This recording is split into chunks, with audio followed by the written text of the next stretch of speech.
अस्सलाम वालेकुम प्यारे बच्चों, वेलकम टू माय चैनल नूर 360। तो बेटा जी, आज एक नई वीडियो के साथ आपकी खिदमत में हाजिर है और इंशाल्लाह यहाँ से हम लोग ग्रामर की नई सीरीज शुरू करने वाले हैं, जिसमें फर्स्ट ईयर सेकंड ईयर की मुकम्मल ग्रामर, चाहे आपका ताल्लुक किसी भी बोर्ड से, आपको करा दी जाएगी और इंशाल्लाह आपको कोई भी दूसरी वीडियो देखने की ज़रूरत नहीं पड़ेगी।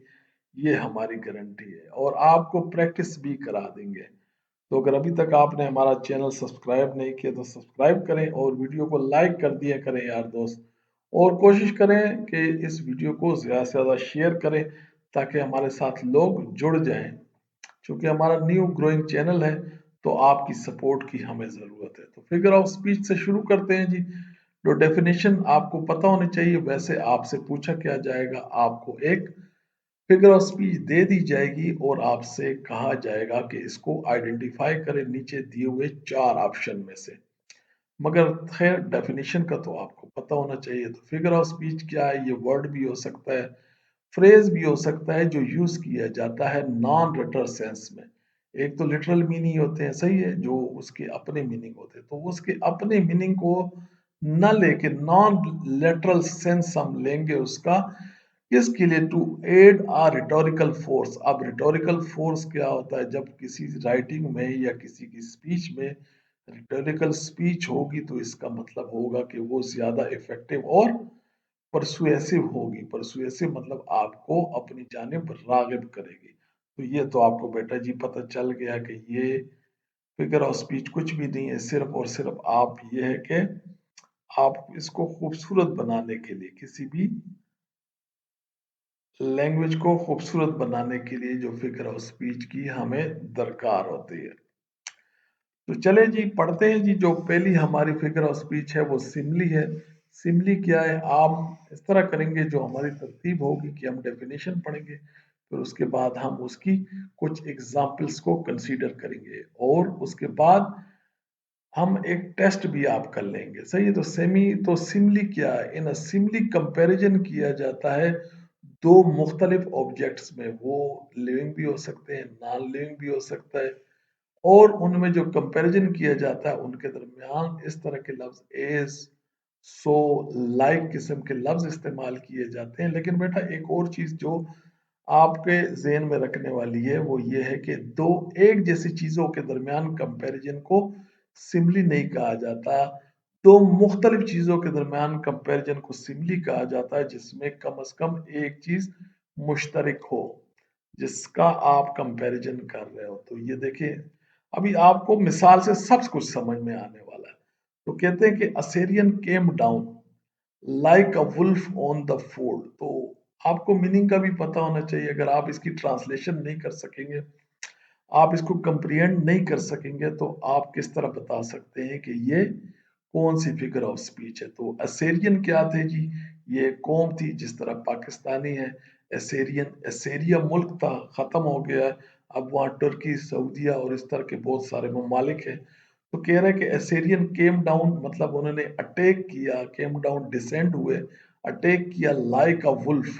देखें, लाइक अ, देखो लाइक आ गया ना, लाइक अ वुल्फ उन्होंने हमला किया, like a wolf on the fold. Fold क्या होता है जी? अगर आप बाढ़ लगा दें और इसके दरमियान बेड़े पालें, तो उसको कहते हैं फोल्ड। तो बोलता है कि जिस तरह एक वुल्फ एक फोल्ड पे अटैक करता है, इस तरह असेरियन केम डाउन हुए, डिसेंट हुए, उन्होंने हर जगह पे कब्जा कर लिया था। तो देखो, लाइक का लफ्ज है, लाइक अ वुल्फ, इसका मतलब है ये सिमली है।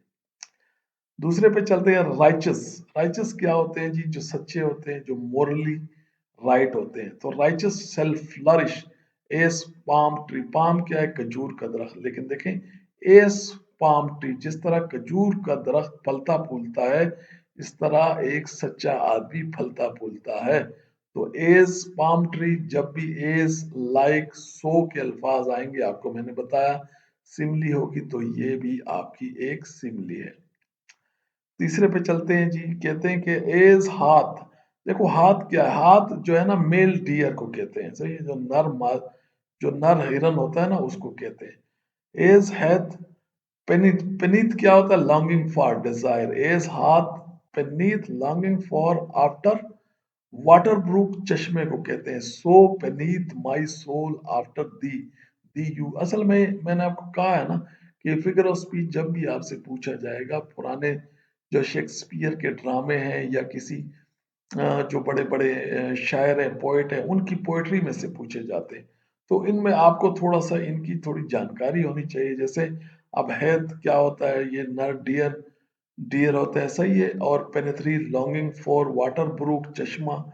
तो कहता है कि जिस तरह नर हिरन लॉन्गिंग का डिजायर करता है, लॉन्गिंग फॉर करता है चश्मे की जानिब, तो बोलता है मेरा दिल तुम पे, मेरी रूह तुम्हारे लिए उस तरह तड़पती है या उस तरह लॉन्ग करती है। तो अगर देखने वाली बात यह है तो देखो, एज का लफ्ज आ गया। एज द हेड, जिस तरह नर हिरन पे नींद करता है लॉन्ग, देखो बस एज का लफ्ज आ गया, आपके लिए सिमली प्रूव हो गई है। How far the little candle throw is beam. बोलता है जितनी दूर एक जो है ना छोटी सी जो बीम क्या होती है, रोशनी, कैंडल की, एक कैंडल की, मोमबत्ती की थोड़ी सी रोशनी जितनी दूर जाती है, सो शाइन, देखो सो का लफ्ज आ गया, उसी तरह चमकेगा अ गुड डीड, एक अच्छा काम, इन अ नॉटी वर्ल्ड, इस शरारती दुनिया में एक अच्छा काम भी उसी तरह चमकेगा जिस तरह एक लिटिल बीम, बीम क्या होती है, शुआ, एक मोमबत्ती की छोटी सी शुआ जितनी दूर चमकती है, उसी तरह जो है एक छोटा सा काम इस नाटी दुनिया में चमकेगा। सो शाइन का लफ्ज आ गया तो बस जी आप समझ लें सिमली है। ये जितनी मिसालें आपको बता रहा हूं ना, अगर आप ये सारी मिसालें आपको पता हो ना, तो उम्मीद है इसी में आएगा। अगर इसी में से नहीं आएगा ना, तो इसके मोस्ट ज्यादातर करीब करीब आएगा, क्योंकि ये मिसालें मैंने जहां से भी ली है ना, मुख्तलिफ जगह से बहुत इंपॉर्टेंट ली है। तो आपको मैं जितना पढ़ा रहा हूँ ना, तो इसकी मीनिंग और इसको समझना और किस तरह हम इसको प्रूव कर रहे हैं कि सिमली है, मेटाफोर है, मेटोनमी है, एलिट्रेशन है, वो सारा आपको पता होना चाहिए। वर्ड्स आर लाइक, देखो लाइक का लफ्ज आ गया कि वर्ड्स क्या है, लाइक लीव्स है। उसने लीव्स नहीं कहा, उसने बोला अल्फाज एक पत्तों की तरह है, and where they most abound, abound plentiful, मतलब जहां पर अल्फाज ज्यादा होते हैं, जिस तरह जहां पत्ते ज्यादा होते हैं, much fruit of senses, senses क्या है, आपका दिमाग, सही है, अकल, बीनीथ नीचे, इज रेयरली फाउंड, कहता है कि बोलते हैं अल्फाज बिल्कुल पत्तों की तरह हैं, और जहां पत्ते ज्यादा होते हैं बोलते हैं वहां सेंस का, अकल का, उसके नीचे, पत्तों के नीचे होना मुश्किल है। मतलब आप जितना ज्यादा बोलते हैं, आप समझे कि आप उतना ही आप में शऊर और अकल की कमी है। तो देखिए, वर्ड आर लाइक लीव्स, पत्तों की तरह है। तो लाइक्स का लफ्ज आ गया, तो इसका मतलब है ये सिमली है। अच्छा, कहता है जी लाइफ इज टेडियस, टेडियस क्या होता है, boring, as twice told tale. अब जो है ना ट्वाइस, अब टोल्ड, ट्वाइस टोल्ड टेल मतलब जो दुगना जितना, टेल क्या होती है, कहानी, बोलता है जिंदगी उतनी बोरिंग है जितना टेल ने बताया उससे दुगनी, मतलब कहानियों में जितनी जिंदगी बोरिंग दिखाते हैं, जिंदगी असल में उससे दुगनी बोरिंग है। तो लाइफ स्टेडियस, एज का लफ्ज आ गया, as a twice told tale आ गया जी, एज का लफ्ज तो सिमली।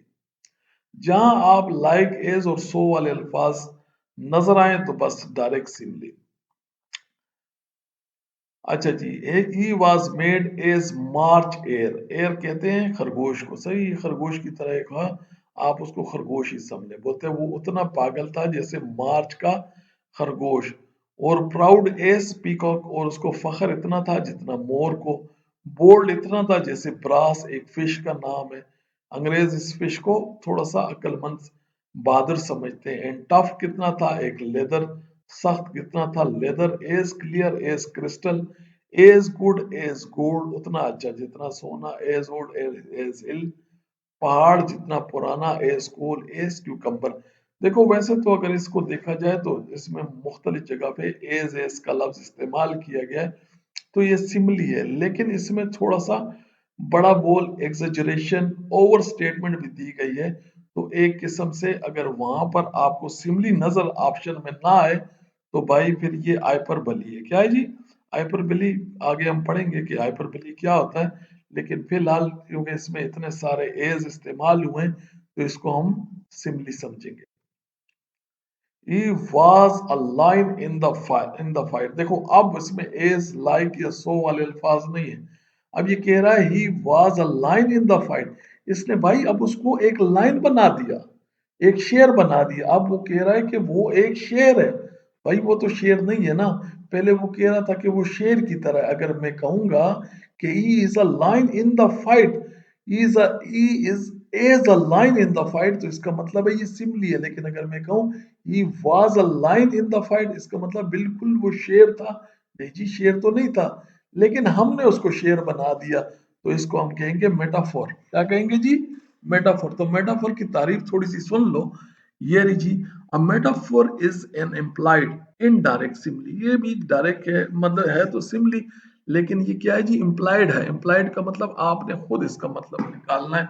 अब हमने तो शेर कह दिया, लेकिन आपने इसको शेर नहीं समझना। It does not, like the simile state, that one thing is like another or act another, but take that for granted। Take for granted का मतलब है उसको जो का तू मान लेना। तो ये तो था हमारा जी मेटाफर। अब हम इसकी तारीफों से समझ जाएंगे। आपको बताया ना कि आपने और कुछ नहीं करना, बस आपने देखा कि भाई उसने एक को शेर कह दिया, एक को चीता कह दिया, इस तरह के कुछ अल्फाज आए तो मेटाफर। अब इसने कह दिया, देखो, the camel is the ship of the desert. अब इसने केमल को ये नहीं कहा कि केमल जो है वो जो है ना वो डेजर्ट के शिप की तरह है। ये कह रहा है कि भाई केमल शिप है डेजर्ट का। जब उसने ये कह दिया तो इसका मतलब है ये क्या हो गया जी? ये मेटाफोर है। अब लाइफ इज ड्रीम, ये नहीं कहा कि लाइफ एक ड्रीम की तरह है।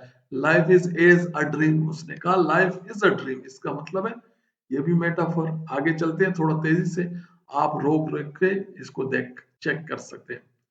The news was a dagger to his heart, ये भी मेटाफोर है। क्यों?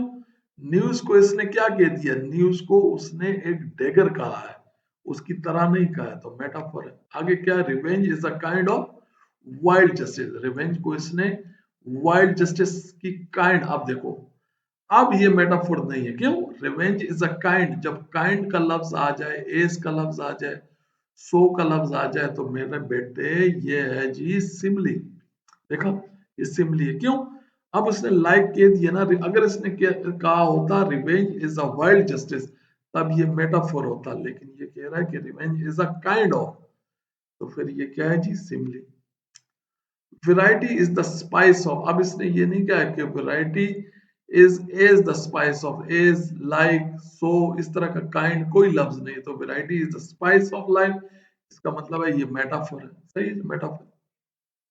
अगला चलते हैं जी, the wave thunder on the shore. अब वेव थंडर, बिजली गिरना।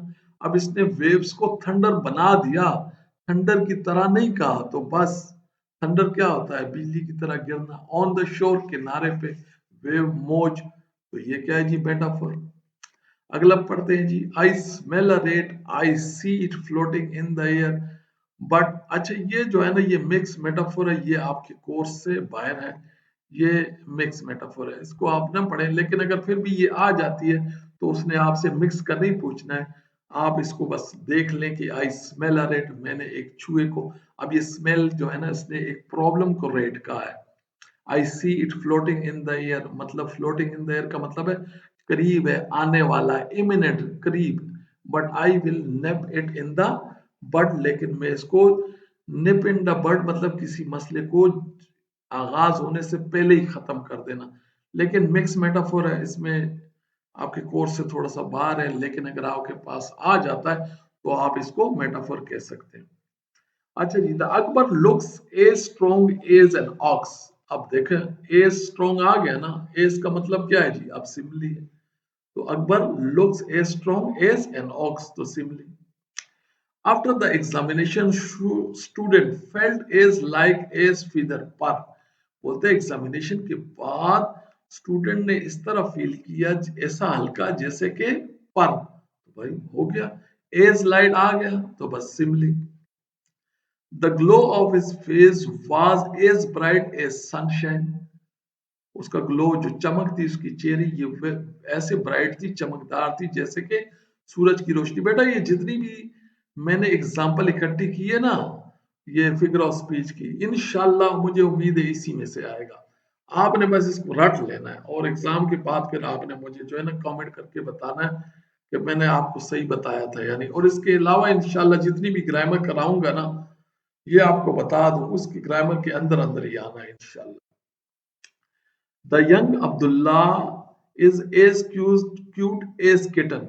देखो एज का लफ्ज आ गया, क्या है? As cute as kitten. Kitten कहते हैं बिल्ली के बच्चे को। कहता है कि यंग अब्दुल्ला, छोटा अब्दुल्ला इतना क्यूट है जैसे कि kitten. My teacher is an angel. अब मैंने ये नहीं कहा कि मेरा टीचर एक एंजल की तरह है, मैंने कहा my teacher is an angel. तो ये क्या है? मेटाफोर, क्योंकि मैंने उसको एंजल बना दिया है। You have a heart of gold. तुम्हारा दिल सोने का है, मतलब कि आपका दिल बहुत अच्छा है। मगर मैंने ये नहीं कहा कि सोने की तरह है। तो जब मैंने ये नहीं कहा, जब मैंने कह दिया you have a heart of gold, इसका मतलब है ये मेटाफोर। केवल ये तो पहले हो चुका है। अच्छा, दिस क्लास इज अ जू। जब मैंने ये नहीं कहा कि ये जू की तरह है, जब मैंने कह दिया कि दिस क्लास इज अ जू, ये भी मेटाफोर। अच्छा जी, अब थोड़ा सा चेंज हो गया जी। My dear, dear is dear. अब देखो ये पहला डियर क्या होता है? हिरन। दूसरा डियर क्या है जी? माय डियर डियर, मेरा प्यारा हिरन। इज डियर, महंगा है, मेरा प्यारा हिरन महंगा है। ये वाला डियर जो फर्स्ट डियर है, ये मेरा डियर प्यारा, ये डियर हिरन, और ये डियर महंगा, मेरा प्यारा हिरन महंगा है। अब देखो ये तो भाई कोई और फिगर ऑफ स्पीच है। अच्छा मैं आपको बताऊं इसमें नोट करने वाली बात क्या है। देखो इसका भी कॉन्सोनेंट डी, इसका भी कॉन्सोनेंट डी, इसका भी कॉन्सोनेंट डी। तो जब भी इस तरह की रिपीटेशन ऑफ कॉन्सोनेंट साउंड हो कुछ अल्फाज में, कम से कम दो में या तीन में, तो इसको हम क्या कहते हैं? इलिट्रेशन कहते हैं। इसकी तारीख पढ़ लो कि इलिट्रेशन क्या होती है। तो having the same first consonant sound. देखो दो या दो से ज्यादा वर्ड में, फ्रेज में जब क्या हो, जब कॉमन कॉन्सोनेंट साउंड होगी तो उसको हम एलिट्रेशन कहेंगे। ये उसकी मिसाल। अब देखें, लिटिल लक्ष्मण लाइक लीची, ये कॉन्सोनेंट, ये कॉन्सोनेंट, सेम कॉन्सोनेंट। अब ये क्या है? Sheep should sleep in a shed. ये देखो जहां भी एस, यहां भी एस, यहां भी एस, तो इसको क्या कहते हैं बेटा जी? Alliteration, repetition of same consonant sound in a same sentence. सही है जी। अच्छा जी, किरण किड्स केप्ट प्लेइंग, वही वाली बात है, यहाँ पर के है। I am so tired I could sleep for a year. Change हो गया जी, फिगर ऑफ स्पीच चेंज हो गई। कह रहा है कि मैं इतना थका हुआ था कि मैं एक साल तक सो सकता हूँ। ये क्या बात हुई भाई? झूठ कह रहा है? झूठ नहीं कह रहा है, ये उस अपनी बात को इफेक्ट देने के लिए कह रहा है। जो मैंने आपको बताया ना कि ये किस लिए होती है, ये जबान को, चाहे वो राइटिंग हो या स्पीकिंग, उसको खूबसूरत बनाने के लिए ये बात कह रहा है। तो कह रहा क्या है कि मैं इतना थका हुआ हूं कि मैं एक साल सो सकता हूँ। इसका मतलब है ये आप पे इम्पैक्ट डाल रहा है कि ये ज्यादा थका हुआ है। और इसको हम क्या कहेंगे? इसको हम कहेंगे हाइपरबोली। सही है। एग्जैजरेट करना या किसी चीज को ओवर स्टेट करके बयान करने को हम कहते हैं हाइपरबोली। तो बेटा जी पढ़ लो। In hyperbole a statement is made emphatic by over statement और exaggeration। सही है, by taking exaggeration into consideration. मतलब आप किसी चीज को एक्सेजरेट करें, ओवर स्टेट कह दें। अब आपको एग्जांपल से समझ आ जाएगा। I have told you 1,000 time about this. मैं तुम्हें 1000 बार बता चुका हूं। 1000 बार कोई बताता है? नहीं बताता है, लेकिन कहता है कि मैं तुम्हें 1000 बार बताता हूं, इसलिए ताकि उसको ये बावर कराया जाए कि भाई मैं तुम्हें काफी बार बता चुका हूं। अच्छा ये हाइपरबोली था। I would move mountain for you. हाय हाय, लेला शीरी फराद क्या कहता है? मैं तुम्हारे लिए पहाड़ हिला दूंगा। कोई हिला सकता है? उसको बोलो जा भाई हिला के बता। नहीं हिला के बताएगा, लेकिन क्या कह रहा है? उससे अपनी मोहब्बत को ज्यादा जताने के लिए, अपनी बात को ज्यादा इफेक्टिव करने के लिए, परसुएसिव करने के लिए बता रहा है। तो ये क्या है जी? ये भी hyperbole. My brother is taller than मीनारे पाकिस्तान। मीनारे पाकिस्तान से बड़ा भाई। भाई झूठ कह रहा है। सही है। ये क्या कह रहा है? एक्सेजरेट कर रहा है, ओवर स्टेटमेंट दे रहा है अपनी बात में असर पैदा करने के लिए। दे वेंट हियर एंड, अच्छा ये चेंज हो गया जी। अब टाइप ऑफ हाइपरबोली चेंज है। They went here and there nowhere. देखो हमने अभी इससे पहले पढ़ा था एलिट्रेशन, उसमें क्या था? उसमें कॉन्सोनेंट साउंड थे एक जैसे, सेम कॉन्सोनेंट साउंड से लफ्ज शुरू हो रहे थे। यहाँ कॉन्सोनेंट साउंड तो नहीं है, लेकिन देखो यहाँ वोवल सेम है, जैसे वेंट, हियर, देयर, नोवेयर। अब हियर, देयर, हियर, वेंट, तो इसको क्या कहते हैं? एसोनेंस। क्या कहते हैं जी? एसोनेंस। अब इसको भी पढ़ लो कि एसोनेंस की तारीफ क्या है। Repeat the same vowel but start with a different consonant sound. जो स्टार्टिंग डिफरेंट साउंड होगी, consonant sound W, H, T, no, ये तो मुख्तलिफ है, लेकिन जो इसकी वोवल साउंड है ना, देखो यहाँ भी ई की, यहाँ भी ई की, यहाँ भी ई की और यहाँ भी ई की, तो इसको क्या कहते हैं? एसोनेंस। तारीफ ये मैं आपको बता दूं, ये जो है ना, आप इसको जो है ना, ये वो टेकिंग फॉर ग्रांटेड ना ले, ये मैं आपको बता रहा हूँ, ये इसी में से इंशाल्लाह आएगा। Where is near but no need to fair, change हो गया। अब क्या है जी? अब नहीं, ये भी वही है, वेयर, नियर, नीड। अब देखो यहाँ भी ई की साउंड है, तो क्या है? एसोनेंस। सही है। How is your cow now, how your, ये काउ नाउ, देखो कम से कम तीन या दो, कम से कम दो में भी हो तो ये फिगर ऑफ स्पीच एसोनेंस की बन जाएगी। How is your cow now, तो वही है, वावल की रिपीटेशन है और कॉन्सोनेंट मुख्तलिफ है, तो assonance. Man sells the wedding bells, तो देखो ई, मैन, मैन का ई, सेल्स का ई, वेडिंग का ई और बेल्स का ई, एसोनेंस। क्या है जी? Assonance. Repeating of vowel sound where is the consonant sound will be different, तो तब ये एसोनेंस। अच्छा जी, ये चेंज हो गई जी। क्या कहता है जी? Ambassador. Ambassador is a man who lives abroad for the good of his country. देखिए इसमें ये पन है, ये थोड़ा सा इसमें मसला है कि ये इसमें जू मीनिंग अल्फाज, मतलब डबल मीनिंग अल्फाज इस्तेमाल किए जाएंगे। एक उसमें तंज पैदा कर, ये अपना मजाक पैदा करने के लिए, जोक यूजिंग वर्ड्स। सही है, जैसे creating a humour by using the double meaning word, इसमें इस्तेमाल, जब भी आप डबल मीनिंग वर्ड इस्तेमाल होंगे इस तरह ह्यूमर पैदा करने के लिए, तो आप समझ जाओ ये पन है। जैसे N ambassador is a man who live abroad for the good of his country. अब देखें ये जो इसने इस्तेमाल किया ना, for the good of his country, देखो अब ये बात बंदा समझता है कि यार एम्बेसडर इसलिए बाहर रह रहा है कि वो शैतान आदमी है, वो उसका बाहर रहना हमारे मुल्क के लिए अच्छा है। एक तो आप ये समझ सकते हो इसके मायने, दूसरा आप इसके जो सही मायने हैं वो ये है कि वो ये कहना चाहता है कि वो मुल्क की भलाई बाहर से कर सकता है। तो भाई ये कैसा आदमी है, मतलब शैतान, हम इसको, तो आप ये डबल मीनिंग इसके यही निकलते हैं कि फॉर द गुड, मतलब बोलते यार तू बाहर ही सही है, तो इसको हमने बाहर भिजवा दी, ये बाहर ही सही है, ये डबल मीनिंग हो गया। अब देखें, ये देखें, व्हेन टू ऑर्थोपेडिक्स क्या होते हैं? जो ये सर्जन होते हैं हड्डियों वगैरह के, सही है। When two orthopaedics started a new surgery, जब दो ऑर्थोपेडिक ने स्टार्ट की एक नया surgery operation, it was a joint operation. अब देखो यहाँ इसका मतलब ज्वाइंट ऑपरेशन वो भी है कि मुश्तरका ऑपरेशन, लेकिन देखो ये ऑर्थोपेडिक ने जो ऑपरेशन किया, तुम ये भी समझ सकते हो कि वो एक घुटने का ऑपरेशन, ज्वाइंट का था, किसी ज्वाइंट का, किसी जोड़ का ऑपरेशन कर रहे थे। तो ये भी देखो जू मीनिंग लफ्ज हो गया, डबल मीनिंग अल्फाज, तो ये भी पन है। आगे क्या है जी? Pilot have an easy access to cloud storage. अब यहाँ भी मिजाह पैदा किया गया है। क्लाउड स्टोरेज बोलता है जो पायलट होते हैं उनके पास इजी एक्सेस होती है, किस लिए? वो क्लाउड स्टोरेज, आपको पता है नेट में आप तो इस्तेमाल करते रहते हैं, आपके पास भी क्लाउड स्टोरेज होगी डाटा रखने के लिए। तो कहता है कि पायलट जो जहाज उड़ाते हैं तो वो तो वैसे ही बादलों में होते हैं, तो उनके पास आसानी से क्लाउड स्टोरेज होगी। हालांकि ऐसी कोई बात नहीं है, ये सिर्फ तंज पैदा करने के लिए एक जुमला बना, अपना मिजाह पैदा करने के लिए, मजाक के लिए। ही इज, अच्छा जी, ये जो है ना फिगर ऑफ स्पीच चेंज हो गई, ये कह रहा है ही इज नॉट स्टार्विंग। देखो यहाँ जो ये कह रहा है ना स्टार्विंग, इसका मतलब नहीं है, ये कहना चाह रहा है कि वो वेल फीडेड है, वो अच्छा खाता पीता आदमी है, लेकिन खाते पीते का इसने उलट इस्तेमाल किया और इसकी निगेशन कर दी। ही इज नॉट स्टार्विंग मतलब वो भूखा नहीं है।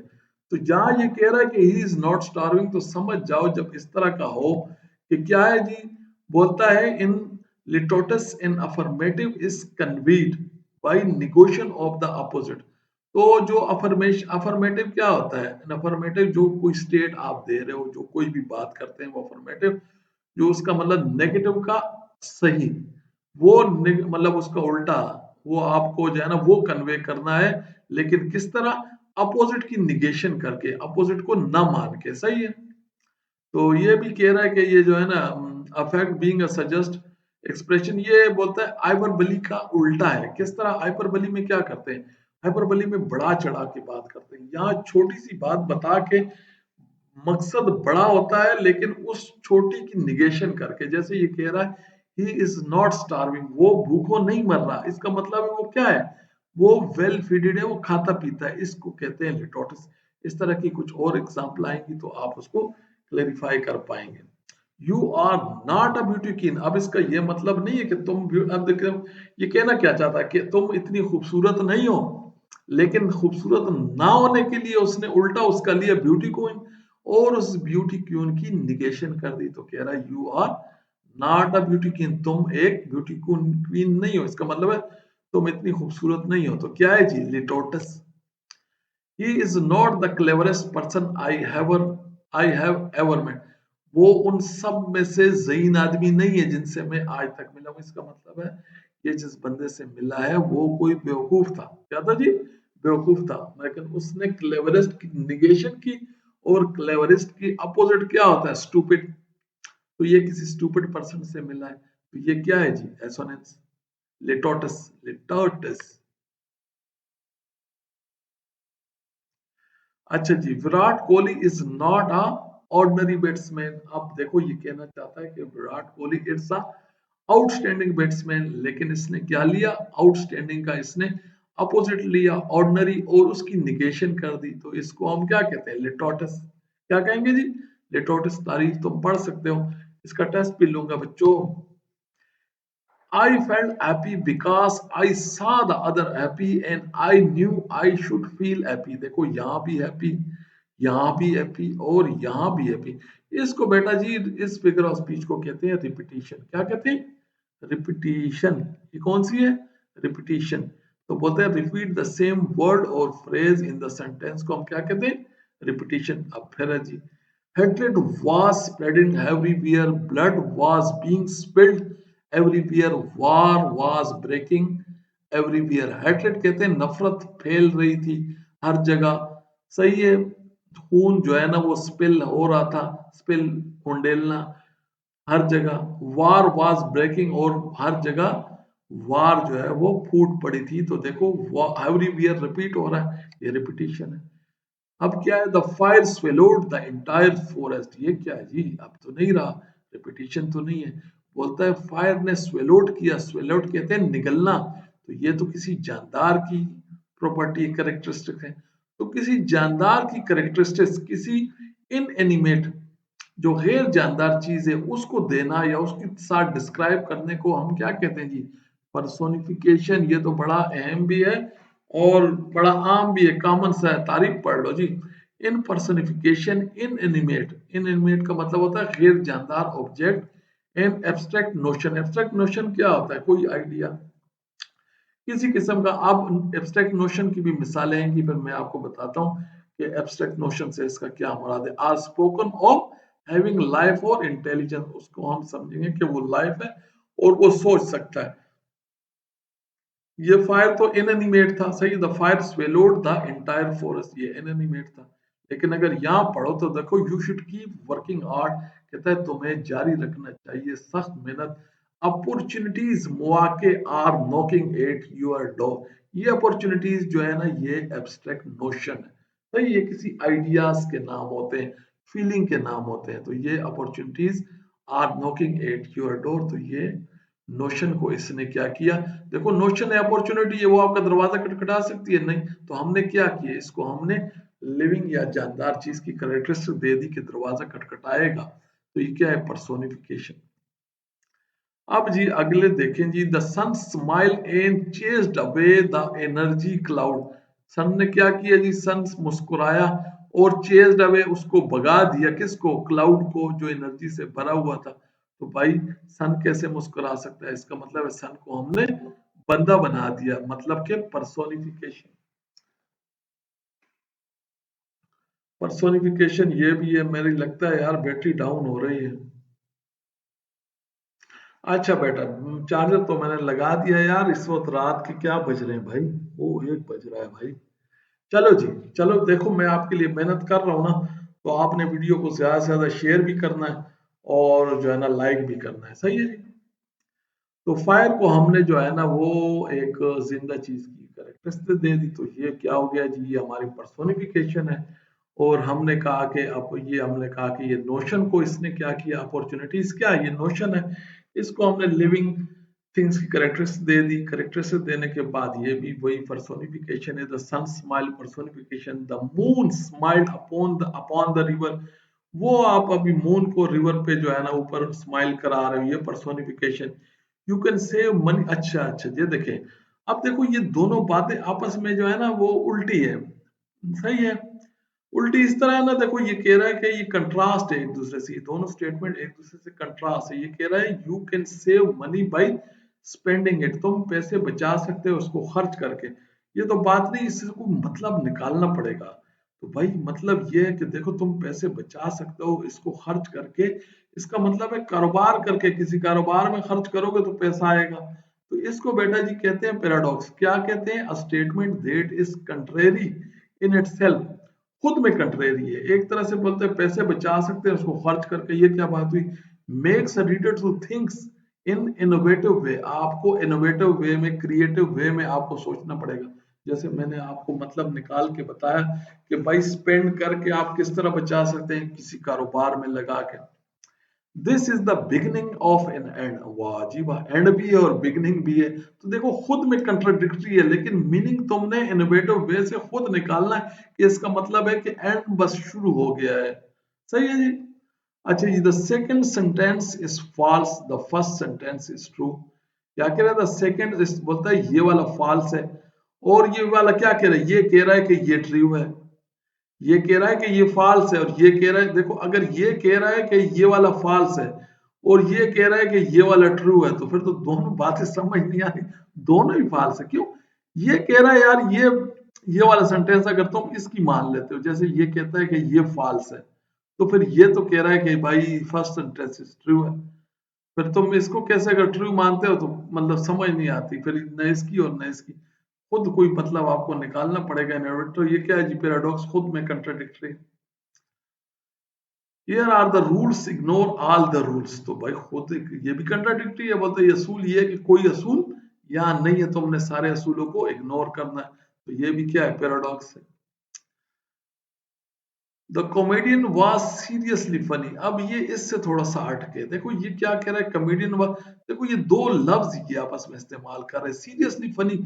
ये भी वही चीज है, ये भी कंट्राडिक्टरी है, लेकिन ये पूरी की पूरी स्टेटमेंट एक दूसरे से कंट्राडिक्टरी थी। और यहाँ सिर्फ ये दो लफ्ज बता रहे हैं कि सीरियसली फनी। भाई सीरियसली फनी कौन सा होता है? तो इसको क्या कहते हैं? ऑक्सीमोरन। क्या कहते हैं? Use of two or more contradictory word to create a drama. मतलब अब सीरियसली फनी कौन सा यार? ये कोई है? कोई बोलते comedian was seriously funny. Funny तो फनी होता है या फिर सीरियसली होता है। तो इसको क्या कहते हैं हम जी? Oxymoron. Do you have the original copies? अब यहाँ भी वही दो वर्ड है भाई, या तो ओरिजिनल होती है या फिर कॉपी होती है। अब कॉपी में कौन सी ओरिजिनल वाली आ गई है भाई? लेकिन ये दो है, ड्रामा क्रिएट किया गया है, दो लफ्ज इस तरह इस्तेमाल किए गए, इसको हम ऑक्सीमोरन कहते हैं। तो ये एम है, ये मैं आपको पढ़ाई सारी इंपॉर्टेंट रहा हूं। अच्छा, life liberty and persuade of, change हो गया जी, चेंज हो गया जी, नई चीज आ गई, क्योंकि आइडिया से पता है। देखो अब ये क्या कर रहा है? Life liberty and persuade of happiness. ये इवेंट ऑफ सीरीज बता रहा है कि पहले जिंदगी हो, फिर वो लिबर्टी मांगे, आजादी मांगे, और फिर उसको परसुएड, परसुएड तलाश हो खुशियों की। तो ये क्लाइमेक्स है बेटा जी। क्लाइमेक्स क्या है जी? क्लाइमेक्स में पढ़ लो। Climax is arrangement of series of ideas in order of increasing importance. Importance wise इसकी creation, एक ये क्लाइमेक्स है, दूसरा इसके अपोजिट होगा वो भी आसान है, एंटी क्लाइमेक्स। तो क्लाइमेक्स में क्या होगा? हम वैल्यू के हिसाब से, इंपॉर्टेंस के हिसाब से, या लॉस के हिसाब से, छोटा बड़ा लॉस भी तो हो सकता है ना, उसके हिसाब से जो छोटी चीज होगी उसको पहले, जो बड़ी चीज होगी वो बाद में। जिंदगी में क्या चाहिए? जिंदगी हो, लिबर्टी हो, और फिर परसुएड ऑफ हैप्पीनेस, मतलब आस्ता आस्ता हम वैल्यू बढ़ाते जा रहे हैं। इस तरह हम अब कह रहे हैं कि लुक अप, वो देखो आसमान में, in the sky that's a bird, it's a plane. पहले हमें परिंदा नजर आया, फिर हमें जा, तो हमने आस्ता आस्ता उसकी वैल्यू बढ़ा दी। तो ये क्या है जी, ये भी क्लाइमैक्स है। क्या है जी, क्लाइमैक्स। अच्छा, he came, he fought, he conquered, तीन मुख्तलिफ काम बता दे। सही क्या हुआ जी, वो आया, वो लड़ा और कनकड़। तो इवेंट ऑफ सीरीज में क्या है, आस्ता आस्ता हम उसकी इंपॉर्टेंस के हिसाब से वैल्यू बढ़ा रहे हैं। तो क्या है जी, climax. He lost his family, his car and his cell phone. मैंने आपको बताया ना कि इंपॉर्टेंस बढ़ भी रही है, कम भी हो रहा है। देखो अब ये क्या, अब ये लॉस हो रहा है, तो लॉस में भी अब क्या है, देखो सबसे पहले इसने क्या कर दिया, इसने उसकी फैमिली घुमा दी, फौत हो गई, फिर उसका इसकी कार गुम हो गई, फिर उसका सेल फोन, उल्टा हो गया, काम उल्टा हो गया भाई। अब ये एंटी क्लाइमैक्स है। होना ये चाहिए था कि कम वैल्यू वाली सेल फोन थी, फिर कार थी, फिर फैमिली। इसने उल्टा शुरू किया, पहले सबसे बड़ी वैल्यू वाली चीज फैमिली, फिर उसकी कार और फिर उसका सेल फोन। इसको बेटा कहते हैं एंटी क्लाइमैक्स। तारीफ पढ़ लो क्योंकि नहीं है। तो series of ideas in descending order of its importance, importance के हिसाब से डिसेंडिंग ऑर्डर, मतलब पहले बड़ा, फिर उससे छोटा, फिर उससे छोटा। बोर तो नहीं हो गए हो यार?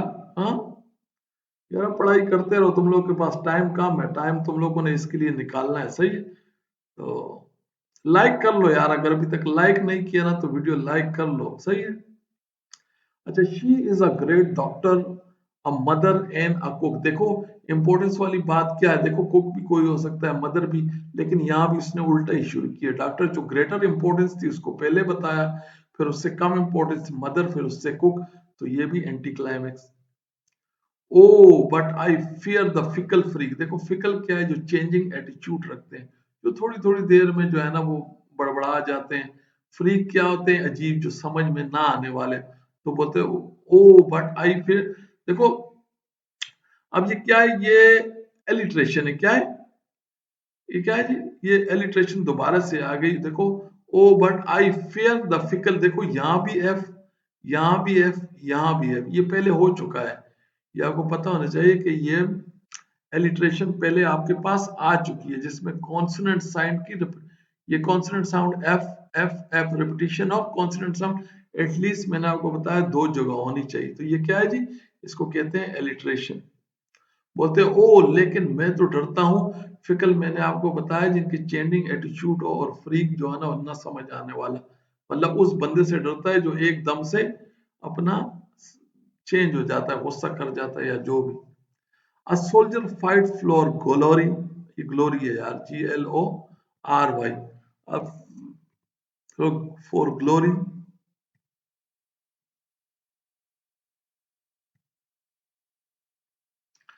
एंड अशेलिंग। देखो अशेलिंग क्या है, अशेलिंग जो है ना, ये जब ब्रिटिश थे ना, ब्रिटिश, तो वो जब जो इनके सोल्जर थे ना, तो उनको एक शेलिंग दिया करते थे। ये एक चांदी का या सोने का सिक्का हुआ करता था मेरे ख्याल से।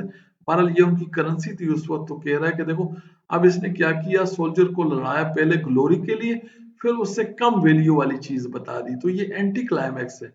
अगर ये क्लाइमैक्स होता तो फिर ये बताता कि भाई soldier fight for a shelling a day and for glory. तो चूंकि इसने डिसेंडिंग ऑर्डर में बताया, पहले जो है ना आपको क्या किया, पहले आपको ग्लोरी बताई है, फिर शेलिंग। तो ये एंटी क्लाइमैक्स है। क्या है जी, एंटी क्लाइमैक्स। देख लें। अच्छा जी, fear is my loves and crew. अच्छा जी, ये तो जो चेंज हो गया जी।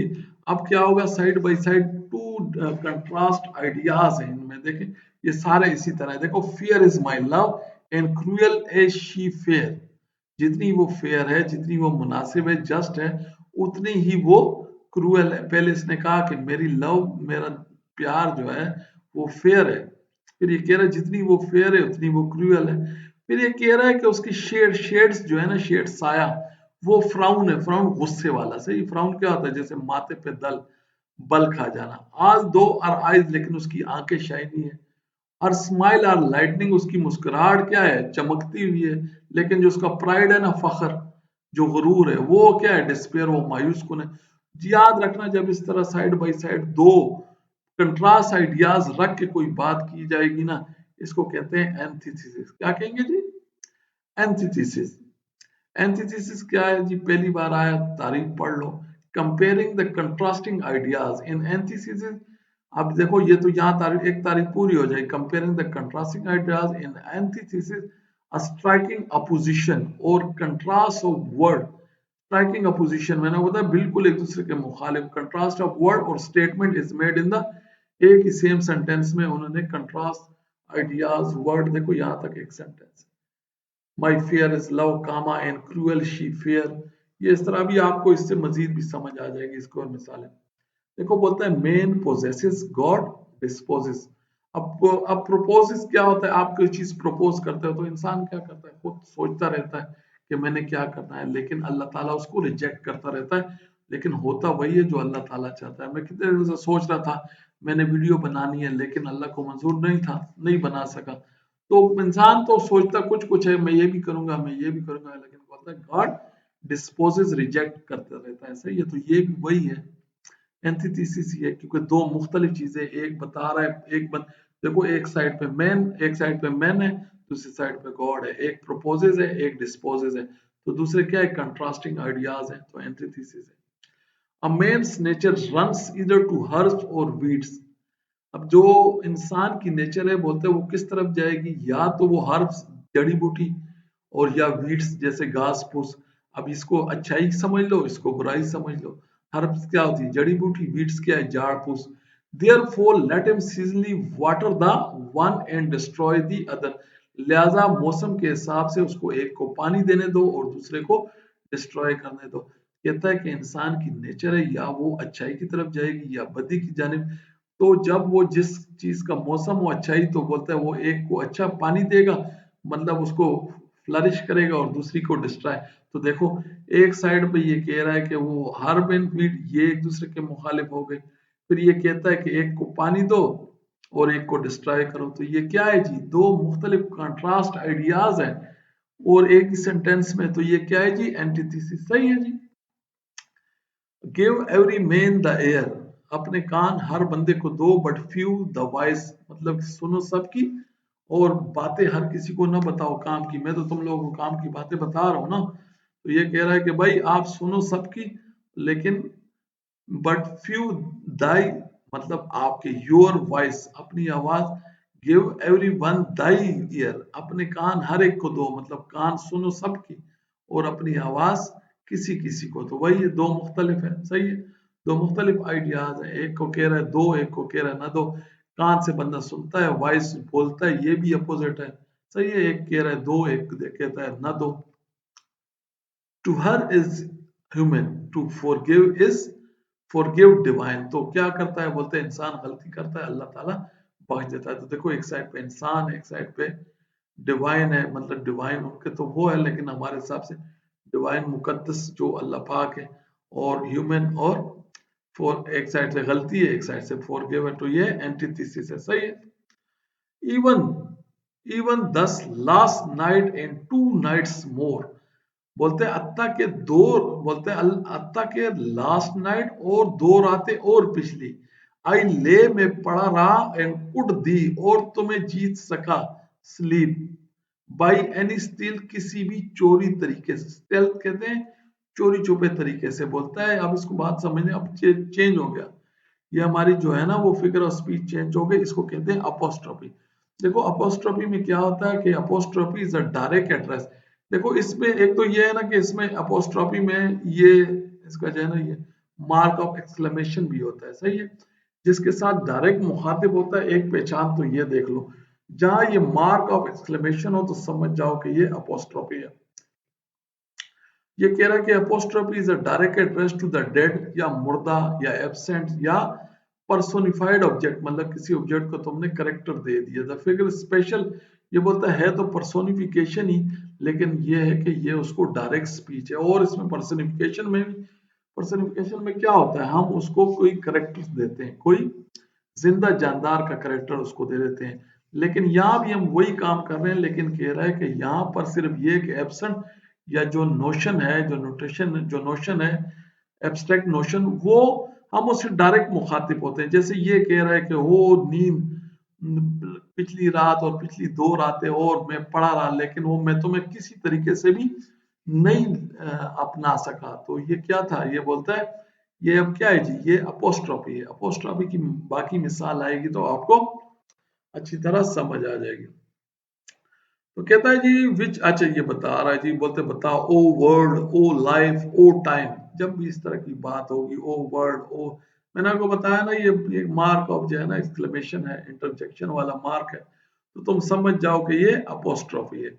अब बंदा यही बोलता है ओ वर्ड, वर्ड तो एब्सेंट है, वो तो जो है ना वो तो इनएनिमेट चीज है और उससे हम डायरेक्ट मुखातिब हैं। अच्छा जी 45 मिनट, चलो घंटे की करते हैं यार। The roll the sea where grows the tree O earth, what change is though seen. देखो ओ अर्थ आ गया, अब जमीन से डायरेक्ट मुखातिब है तो अपोस्ट्रोफी। बोलते द रोल द सी, बोलते देयर रोल्स द सी, वहां समंदर चलते हैं। जहां ग्रो द ट्री, जहां दरख्त उगते हैं। हाँ ओ जमीन, व्हाट चेंज, बोलते हैं ओ जमीन तुमने क्या क्या देखा। समंदर को चलते हुए देखा, दरख्तों को उड़ते हुए देखा। बोलते कौन कौन सी तब्दीली तुमने नहीं देखी। सही है, तो ये क्या है, अपोस्ट्रोफी है, जमीन से डायरेक्ट मुखातिब है। Hello swimming smiling morning, hello कहते हैं कि जैसे तुम कहते हैं ना जिंदाबाद, हाँ बट्टो जिंदा है, तो ये वही वाला है हेल मोर, मतलब जिंदाबाद, स्माइलिंग मॉर्निंग जिंदाबाद, तो वही वाली अपोस्ट्रोफी नॉन लिविंग ऑब्जेक्ट के साथ डायरेक्ट ये मुखातिब है और आपको ये मार्क ऑफ एक्सक्लेमेशन भी नजर आ रहा है, तो अपोस्ट्रोफी। सही है जी। एक्सल्ट, एक्सल्ट जब बहुत आप खुश हो ना, एक्सल्ट ओ शोर, खुश हो। अब ये खुश है, सही है, एक्सल्ट ओ शोर, ओ रिंग, ओ बेल्स, ये क्या है, ये exalt showing the you are happy, तो ये भी डायरेक्ट उसके साथ क्या है जी, मुखातिब है, तो ये भी एपोस्ट्रोफी है।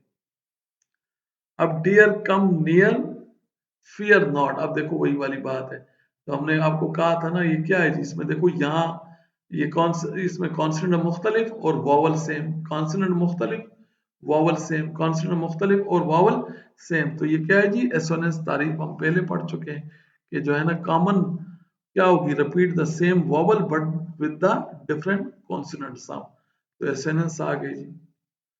अच्छा जी ये देखो ये क्लाइमेक्स की एक मिसाल है, किस तरह देखो ये आस्ता आस्ता ऊपर की तरफ जाएगा। द गोसप इज फॉल्ट, गोसप क्या होती है, किसी के पीछे पीठ पीछे बातें करना, तो गोसप क्या है, गलती है। टू लाइबल, लाइबल क्या होता है, लिख के कोई अगर किसी के पीछे लिखो बुरा, the liable is a crime. A slender क्या है, किसी पे बोतान लगाना, तो वो क्या है, बोलते हैं असिन, वो गुनाह है, तो वही छोटी छोटी बातें, तो क्या किया, इंपॉर्टेंस के हिसाब से ये चलता रहा कि गोसप फॉल्ट है, किसी के पीछे गलत लिखना क्राइम है, और अगर तुम किसी पे बोतान लगाते हो तो वो एक स्लेन है, तो क्या है जी, क्लाइमेक्स है जी। अच्छा the best way to learn English as speak it, क्या करो, आस्ता आस्ता स्पीक करोगे तो क्लाइमेक्स है। इस जुमले को वैसे याद रखने वाली बात है, ये तुम्हें समझ नहीं आएगा अगर याद नहीं हो। The best way to learn a language is to speak it, असल में स्पीकिंग जो है ना ये खुद डायरेक्ट हो ही नहीं सकती, ये थोड़ी थोड़ी आप सीखोगे, इसलिए इसको इसने क्लाइमेक्स में डाला है। अच्छा जी स्पीच इज सिल्वर बस साइलेंट इज गोल्ड, वही देखो स्पीच है, साइलेंट है, सिल्वर है, गोल्ड है, साइड बाय साइड दो कंट्रास्ट आइडियाज है, तो ये क्या है, एंटीथेसिस है। क्या है, आपने एपिग्राम को नहीं सोचना, ये एंटीथेसिस है, एपिग्राम इज समथिंग एल्स, उसके बारे में अभी बात करेंगे। It is wise father that knows his own child, आ गया जी एपिग्राम। एपिग्राम क्या होती है, एक स्मार्ट सी जो है ना वो सेइंग होती है, पढ़ लो एपिग्राम क्या होती है। In epigram is a brief pointing saying frequently introducing an ethical idea which excite surprise or arrest attention, थोड़ा सा जो है ना ये अजीब होगा, इसमें जैसे अभी आएगी तो आपको पता चलेगा। एपिग्राम में थोड़ी सी होगी तो यही वाली कंट्रास्टिंग आइडियाज ही होंगे, लेकिन ब्रीफ पॉइंटेड सेइंग होगी, जैसे आप प्रोवर्ब टाइप होती है, जैसे हम लोग कहते हैं ना कि हमारे पास भी कुछ मुहावरे बने होते हैं, तो ये भी छोटे छोटे मुहावरे होते हैं, लेकिन ये आपकी अटेंशन अपनी तरफ करेगी, तो एपिग्राम हो गया जी। आगे क्या है, he was a learn man among load and a load among the learn man, वही जैसे हम कहते हैं कि अंधों में काना राजे वाली बात है, कहता है कि ये लर्न मैन क्या होता है, स्किल मैन था, मतलब गॉड्स के दरमियान, लॉर्ड्स के दरमियान, आकाओं के दरमियान, तो वो क्या था, आकाओं के दरमियान में तो वो स्किल मैन था, लेकिन वो जब उधर आया, जब इंसानों में आया तो वो फिर लॉर्ड बन गया, तो ये उनकी सेंग है, तो आपको ये इसी तरह याद करनी होगी। सही है, ये भी ये उनकी सेइंग जो होती है ना खासकर एपिग्राम में, तो ये आपको पता होनी चाहिए। They were swifter than eagles, वो भाई शार्प, स्विफ्टर तेज, sharp than eagle, and stronger than lion, lion O strong lion. तो ये तो हमने कोई ज्यादा बढ़ा चढ़ा के बात नहीं कर दी, तो आपको बताया था हाइपरबोली। 10,000 आई सा अ ग्लास, मैंने एक ग्लास एक झलक में 10,000 देख लिए। देख सकता है, गिनती कर सकता है? नहीं ना, वैसे मारता है ना, तो इसका मतलब है ये भी हाइपरबोली है, ज्यादा एक्सेजरेट कर रहा है। सही है। अच्छा क्या है जी, इन सेक्शन, सेक्शन दौड़ था, क्या था, कोई दौड़ था, जैसे मैंने आपको बताया पुराने खत्म हो गए। इन सेक्शन स्ट्रेंथ द एबे, एबे कहते हैं खानकाह को, जहाँ इनके जो जिस तरह हमारे लोग रहते हैं ना मस्जिद वगैरह में, तो इनके कोई मजहब है उसके, उसको एबे कहते हैं, खानकाह। तो बोलते हैं फ्राउन, फ्राउन, अब देखो एबे फ्राउन कैसे करेगा, अगर इंसान फ्राउन करता है ना, तो हम कहते हैं कि इसके माथे पे बल आ गए। तो एबे तो खानकाह एक बिल्डिंग का नाम है, वो किस तरह फ्राउन कर सकती है? तो ये तो भाई हमने क्या किया, पर्सोनिफिकेशन कर दी। क्या कर दी? पर्सोनिफिकेशन। टाइम कितना हो गया भाइयों? अच्छा जी यार, अच्छा खासा हो गया, फिर तुम लोग वीडियो देखोगे नहीं यार, मेरे ख्याल से यार यहाँ पर ना बस कर लेते हैं। बस देख लो, हमारा था 81 तक हम लोगों ने पढ़ा है। तो इंशाल्लाह बेटा जी हमारे साथ जुड़े रहिए यार, कुछ लाइक कर दिया करो। सही है जी, लाइक करो, शेयर करो। तो इंशाल्लाह अगली वीडियो में फिर हाजिर होंगे आपके साथ। तब तक के लिए अल्लाह हाफिज।